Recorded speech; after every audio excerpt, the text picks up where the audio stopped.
بسم الله الرحمن الرحيم الحمد لله رب العالمين وأفضل الصلاة وأتم التسليم على سيدنا محمد وعلى آله وصحبه أجمعين.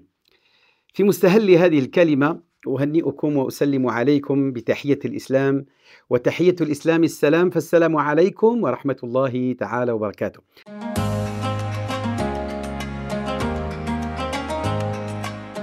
Chers frères et chères sœurs, encore une fois ravis d'être parmi vous afin de découvrir encore mieux cette noble religion qui est l'islam et dans lequel nous allons pouvoir évoquer différentes thématiques réalisées dans cette belle et grande mosquée de Paris et dans une émission qui s'intitule « Qu'Imam me suive » avec votre frère Abdelali Mamoun, votre serviteur.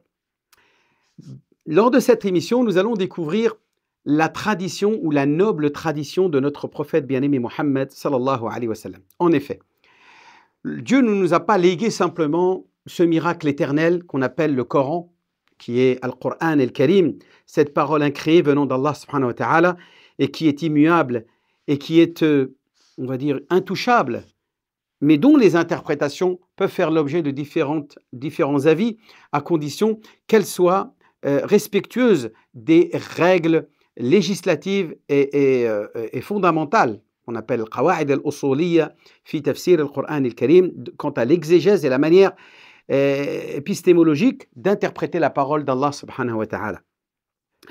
Donc ce Coran qui nous a été légué n'est pas une simple lettre envoyée par un facteur qu'on appellerait Muhammad sallallahu alayhi wa sallam hasha. Au contraire, que Dieu nous en préserve, le prophète a aussi lui aussi une grande et noble mission qui est la transmission de sa tradition honorable, de cette noble tradition qu'on appelle As-Sunnah An-Nabawiyya Ash-Sharifa. Alors qu'est-ce que As-Sunnah An-Nabawiyya Ash-Sharifa? Eh bien, As-Sunnah An-Nabawiyya Ash-Sharifa est tout simplement une référence, une source qui vient expliciter la parole d'Allah subhanahu wa ta'ala. Quand Dieu dit dans le Coran « Wa aqimus salah » accomplissez la prière. C'est notre prophète Mohammed sallallahu alayhi wa sallam qui nous explicite comment réaliser cette injonction divine qui est de réaliser la prière debout. « Wa aqimus salah » le fait d'accomplir debout la prière.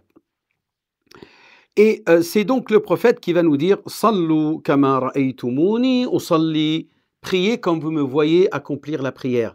Donc c'est notre prophète qui nous enseigne comment faire la prière. C'est notre prophète qui va nous transmettre ces traditions de construire dans chaque ville où il y a des musulmans, où il y a une communauté musulmane, un édifice dans lequel ils pourront se réunir pour y adorer leur créateur Allah subhanahu wa ta'ala, qui est la raison principale de leur existence quand Dieu dit وَمَا خَلَقْتُ الْجِنَّ وَالْإِنسَ إِلَّا لِيَعْبُدُونَ. فعبادة الله سبحانه وتعالى هي غاية كل إنسان. هي مقصد وجود كل إنسان في هذه الحياة. C'est la mission de chaque individu que Dieu a créé sur cette terre, c'est réaliser l'adoration. Certes, Dieu n'en a pas besoin. Certes, Dieu n'a nullement, n'augmente en aucun cas sa royauté, sa puissance ou son pouvoir grâce à notre adoration. Comme il le dit dans un hadith qudsi, لو أن أولكم وآخركم وإنسكم وجنكم, que si le premier et le dernier, que tous les humains et tous les djinns étaient aussi pieux que le meilleur d'entre vous, cela ne rajouterait rien à ma royauté, à ma grandeur. كانوا على أتقى قلب رجل واحد منكم ما زاد ذلك في ملكي شيئا. إذن فما المقصود من هذه العبادة. Donc si cela n'ajoute en rien à la royauté d'Allah, pourquoi Dieu nous demande-t-il de l'adorer, de se prosterner, de réaliser ce tawhid al-uluhiyya, c'est-à-dire l'unicité de son adoration?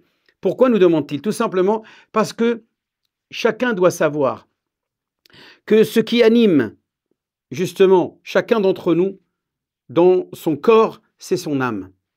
Et comme le corps a besoin de nourriture, que nous mangeons, que nous buvons, à chaque moment, à chaque jour qui passe dans notre vie, nous avons aussi besoin de nourrir cette âme. Et cette âme, sa nourriture, c'est la spiritualité, c'est l'adoration, c'est le rappel, c'est l'évocation du nom d'Allah subhanahu wa ta'ala, c'est l'évocation de la parole d'Allah subhanahu wa ta'ala, c'est la réalisation par les actes et la parole de ce que Dieu attend de nous dans ce bas monde. C'est ainsi que cette âme qui va se nourrir va s'élever en plus à des degrés élevés dans la spiritualité et dans la foi et jusqu'à atteindre la perfection. comme nous l'avons déjà évoqué dans des précédentes émissions. Le croyant réalise donc l'unicité et l'adoration en suivant les pas de la tradition de notre prophète bien-aimé Mohammed sallallahu alayhi wa sallam, et qui sont tout simplement des écrits qui constituent des témoignages de ses compagnons qui l'ont côtoyé tout au long de sa vie en tant que prophète, durant ses 13 années à la Mecque et ses 10 années qu'il a vécues à Médine.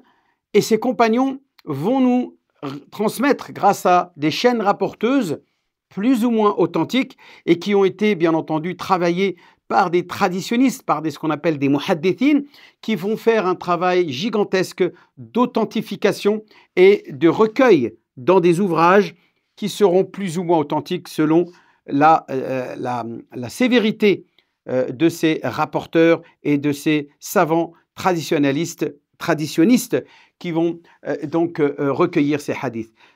Un exemple, quand on dit « Rawahu al-Bukhari », hadith rapporté par al-Bukhari, qui est tout simplement le grand imam Muhammad ibn Ismaïl al-Bukhari, décédé en l'an 256 de l'Hégire, est un des savants traditionnistes qui a été le plus rigoureux, le plus difficile quant à l'authentification des hadiths, car il a exigé qu'il y ait un lien direct entre les différents maillons de la chaîne et que chacun de ces maillons puisse garantir qu'il soit un personnage qui n'oublie pas, qui a une bonne mémoire et qui a une bonne intégrité morale.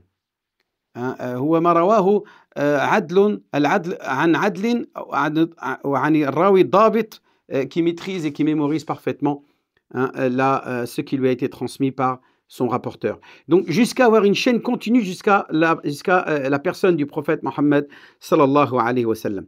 Donc ce grand traditionnaliste, ou ce grand traditionniste qui s'appelle Al-Bukhari, a été le plus rigoriste en la matière et nous a permis d'avoir plusieurs milliers de hadiths, environ 5000, qui ont été authentifiés. L'a suivi sur ses pas son disciple Muslim ibn Hajjaj al-Naysaburi al-Busti, mort en 261, pour lui aussi rapporter un certain nombre de hadiths. D'autres vont lui suivre, qui sont souvent des savants de la région d'Iran, tels que An-Nasa'i, comme At-Tirmidhi, comme Ibn Majah, comme Abu Daoud al-Sijistani, et bien d'autres hommes qui vont nous rapporter la parole et la tradition noble de notre prophète bien-aimé Mohammed sallallahu alayhi wa sallam. Donc c'est ce travail-là d'authentification qui a été fait par ces savants. Ensuite, il y a eu tout un ensemble de juristes consultes, des spécialistes quant à l'interprétation et la déduction pour la normalisation de ces paroles prophétiques pour en déduire des avis religieux, des ahkam, on appelle des règles normatives, eh bien, vont permettre de nous assurer d'être en conformité avec cette tradition ou pas. Et ainsi, nous assurer de réaliser ce qui est obligatoire, de réaliser au mieux ce qui est recommandé, de s'autoriser ce qui est indifférent légal, de se préserver de ce qui est déconseillé et réprimandable, et carrément s'interdire ce qui a été prohibé par Allah subhanahu wa ta'ala et par son prophète bien-aimé Mohammed sallallahu alayhi wa sallam. Et c'est ce qu'on appelle tout simplement al-ahkam al-khamsa, al-haram wal-makruh wal-mubah wal-mandoub wal-wajib wal-fard. هؤلاء الأحكام الخمسة هي التي تشكل الأحكام الشرعية التي استنبطت من الأدلة التفصيلية المتواجدة في الكتاب والسنة. C'est dans ces livres que sont le Coran et dans la tradition du prophète bien-aimé Mohammed sallallahu alayhi wa sallam que vont être extirpées ces règles normatives réalisées par ces juristes qui vont nous interpréter et nous authentifier la parole du prophète Mohammed sallallahu alayhi wa sallam et celle bien avant d'Allah subhanahu wa ta'ala dans le Coran. Wassalamu alaykum wa rahmatullahi ta'ala wa barakatuh.